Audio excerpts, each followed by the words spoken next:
The Weinstein sexual harassment scandal apparently was a Hollywood secret that wasn't so secret.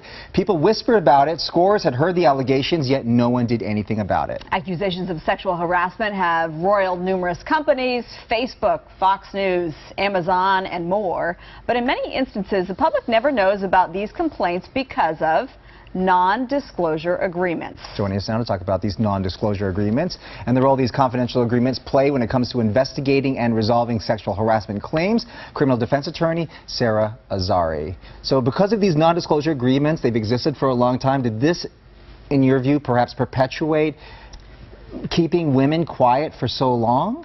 I mean, I don't know about that. I think that this is, non-disclosure agreements are not limited to sexual harassment cases. It's just there's this spotlight on it because of the Weinstein scandal that is really hard to dim.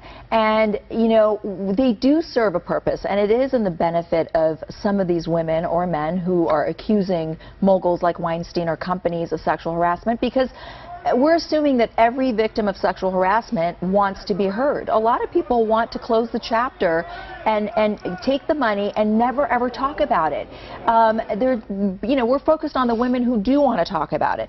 To the extent that it perpetuates the silence and lack of detection, I guess I should say, it might perhaps, but I think that if we start regulating it heavily or doing away with it, we are actually working to the detriment of the accusers, because the large companies and the rich and powerful have the money to take the chance and the risk and litigate. It's the accuser who's probably in the less advantageous position, and it's in their benefit often to get a large settlement. I mean, look at $32 million O'Reilly paid to Gretchen Carlson. I mean, that's a lot of money, and to not get the silence, then what are you bargaining for? I think we need to take a step back and start at the ground level here and not assume that everyone understands what a non-disclosure agreement is. So why don't you start there? What's an NDA? So an NDA is a confidentiality agreement. Essentially, it's a contract like any other contract where two parties agree that they're going to be silent and not disclose the underlying events that led to the agreement and even the agreement itself.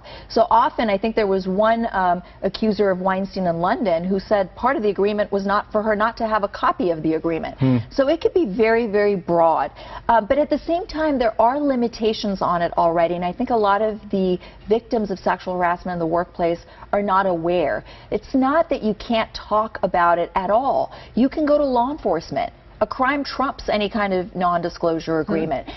You can go to the, Equal Employment Opportunity Commission if there's a claim there. You can go to the SEC and the IRS if you're a whistleblower. I mean, there are some limitations to the enforceability of NDAs. It's not so black and white. And I just think that by taking away or really heavily regulating it, state by state, obviously, because it's contract law, you're taking the risk of really, it's going to work we're trying to protect the victims, but I think it's going to be counterproductive. I think. So how ironclad are they? Let's say if you have a client that says, I feel like I was almost coerced into signing a non-disclosure agreement. I mean, does that mean if you had a settlement, then that means the settlement is gone then? You mean if a court finds that they're in breach of that non-disclosure agreement? Yeah, like the woman in England, for instance, she comes forward and says, I don't care that I signed this. It's time that we end these NDAs. And well, we're seeing that now in the Weinstein scandal. Exactly. Yes. And that was one of his accusers. And what's going to happen is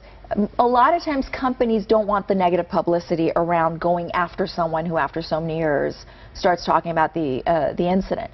But at the same time, technically speaking, yes, if a court finds that you've breached that agreement, like any other contract, you could be held to pay back part or even all of the settlement money and then some. There's going to be financial penalties that would be provided for if you breach that are in that contract.